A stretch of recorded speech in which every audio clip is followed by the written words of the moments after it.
All right, before we actually get to the intro, can you guys subscribe to the YouTube page? Because it keeps growing. We're kind of moving in the right direction. We got a ways to go. You're watching right now. Half of you I know haven't subscribed yet. Do that for me. But welcome into TexAgs Rewind, presented by Yeti. What a great Monday. Jared, great Monday? It was a great Monday. Labor Fantastic. Day, no classes today. Great day.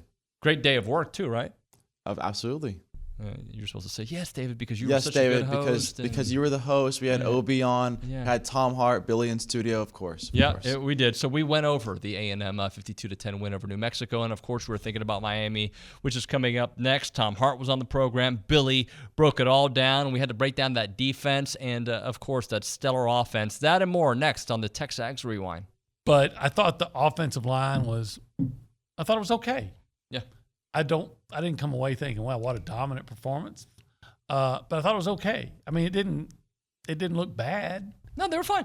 Connor was clean. For the most part. And then when he wasn't, he maintained his poise and typically would find somebody downfield, usually for completion. Of course, usually for completion. He only had 5 incompletions, and 2 of them maybe 3 were to stop the clock. Right. So, yeah, I thought the offensive line was fine. This next one that I asked for on Friday, we didn't really get. We kind of got, but we didn't really get, and I think we didn't get it because of the way New Mexico, Dylan Hopkins, I was really impressed with him as a quarterback, by the way, released the ball quickly. Their game plan was 2 seconds, let's find somebody, right? Yeah. But getting to the quarterback as many sacks as possible. There were some sacks. 2. Right? And we'll take those 2. Mm-hmm. But 5 pressures. Yeah. And 1 led to an interception. But I think part of the reason we didn't get that was because of the quickness of the way New Mexico released the ball. They wanted to get the ball out so fast that you really take away that threat of the pass rush. Absolutely. So those are my 3 things I wanted to see that we got answered, and we limit to 3, but there's 100 things we wanted to see. Anything else that you wanted to see that you did get an answer to or you didn't? Well, I wanted to see better run defense. And with the exception of 1 play, I thought we saw that.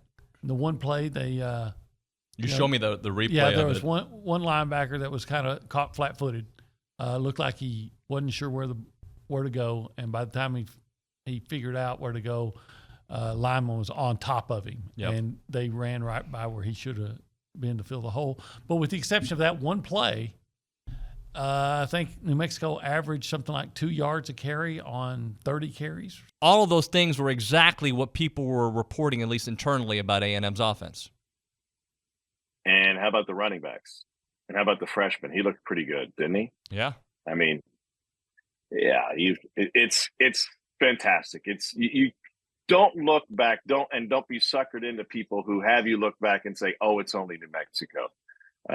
You take care of business. You do what you have to do against lesser opponents, and it's the way you do it as well. I mean, I think the start that the offense got off to makes you happy. I mean, makes you realize like, hey, we're going in the right direction.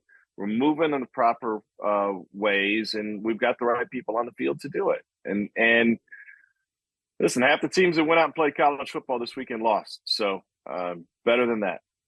Tom, it sets up a big one against Miami, and Miami is kind of in a similar place as A&M. A&M's got more talent. They're the SEC team, but Miami's a team that their offense looked really good under their new offensive coordinator, Tyler Van Dyke. Another year. He struggled last year.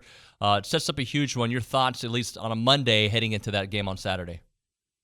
Yeah, really early because I haven't done a deep dive on Miami yet. But we do know that A&M has lost something like 6 consecutive road games. So this is a different team. This is different personnel. We know it's a different coaching staff in terms of the makeup. So I hate to pin those losses on this team, but that is a monkey they have to get off their back, go on the road and win a game on the road. And that's vastly different. And you know that in the league, you're going to have to go win tough games on the road. So I think it's a great test for them in many ways. I don't know where Miami's going to be at the end of the season. I was actually just watching some of their stuff from last year because they lost at home to Middle Tennessee, and we had Middle's game at Alabama to start the season.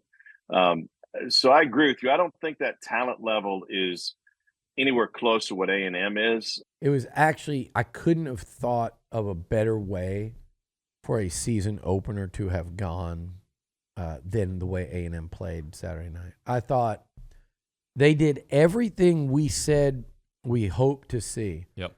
They avoided everything we said that would be a concern. I'm not saying like the game was perfect. You know, like I would have liked to have seen the linebackers be more productive. I would have not liked to see that drive where they went down the field easily. You'd have liked to see them just rip them and gash them in the running game. But none of those things stood out as problematic. Like, I walked away going, okay, I'm not checking the box on the secondary just yet. Certainly not at corner. But I really liked what I saw from DeBerry. And Javon Thomas got to play a lot.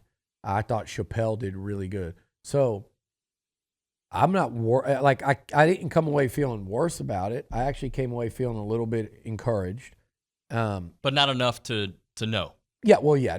You're not, again, that was kind of what I said. You don't learn very much against New Mexico.